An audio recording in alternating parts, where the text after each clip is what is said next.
নমস্কার বন্ধুরা, সকলে কেমন আছেন? আশা করি ভালো আছেন। জানি অনেকটাই দেরি হয়ে গেল মায়াপুর ব্লগের দ্বিতীয় পর্ব আনতে, তাই আজকে আপনাদের সামনে এই মায়াপুর ব্লগের দ্বিতীয় পর্ব নিয়ে আসলাম। আর এই ব্লগে দেখব মায়াপুরেরই আশেপাশে কয়েকটি মন্দির। আমার আগের ভিডিওটি যারা দেখেছেন তারা নিশ্চয়ই জানেন আমরা একদিনের জন্য মায়াপুর ঘুরতে গিয়েছিলাম। যারা আগের পর্বটি দেখেননি তারা দেখতে পারেন, ভালো লাগবে। আর এই পর্বটি শেষ পর্ব হবে। মায়াপুর থেকে আশেপাশে কয়েকটি মন্দির যদি আপনি ঘুরতে চান, টোটো বুক করতেই হবে আপনাকে। কিন্তু টোটো যখন বুক করবেন একটু দরদাম করে নেবেন, কারণ তাদের ফিক্সড রেট ধরা থাকে, আর সেখান থেকে দরদাম করে নিলে কমেতেই পড়বে। আমরা 3 জন, আর টোটো ভাড়া নিয়েছিল 250 টাকা, আর আমাদের ঘুরিয়েছিল 5টি মন্দির। এই যে দেখছেন 400 টাকার রিজার্ভ যেখানে লেখা রয়েছে, নরসিংহ মন্দির, মদনমোহন, চৈতন্য মহাপ্রভুর জন্মস্থান প্রভৃতি মন্দিরগুলোই দেখাবে আপনাকে।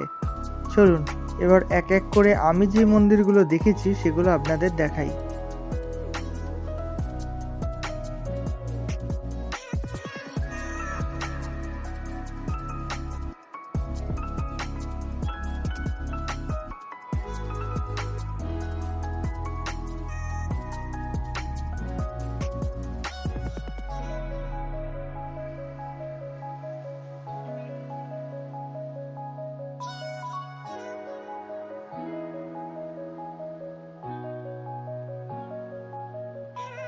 এই যে এটি মায়াপুর চৈতন্য মঠ, এখানেই প্রথমে আমাদের দাঁড় করালো।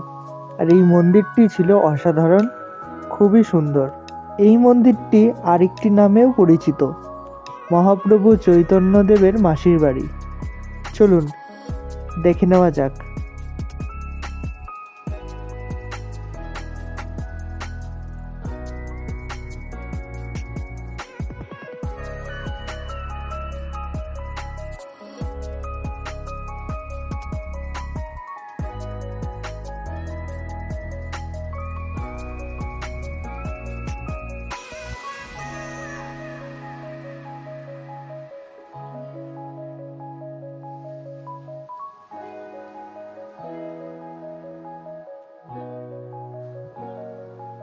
এই যে আরেকটি মন্দিরে আমরা চলে এসেছি।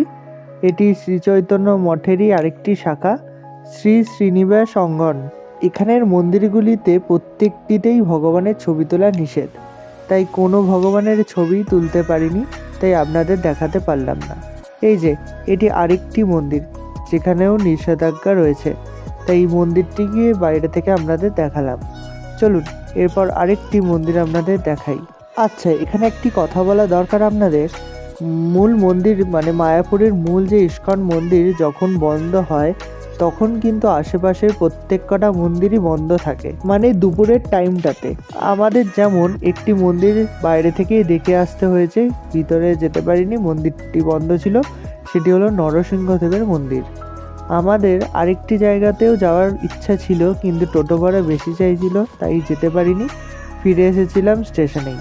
সেইটি হলো ইস্কন মন্দিরেরই একটি শাখা, যেখানে জগন্নাথ দেব রয়েছে।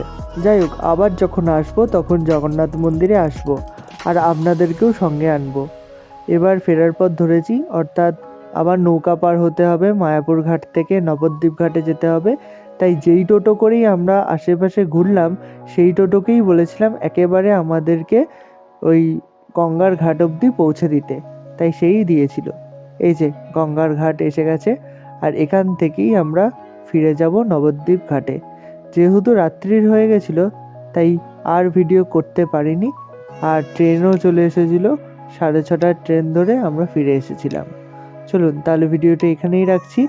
আর ভিডিওটি কেমন লাগলো অবশ্যই কমেন্টে জানাবেন, আর ভিডিওটি ভালো লাগলে একটি লাইক করে দেবেন, আর আমাকে সাবস্ক্রাইব করে পাশে থাকবেন। ধন্যবাদ। তাহলে দেখা হচ্ছে অন্য কোনো ভিডিওতে।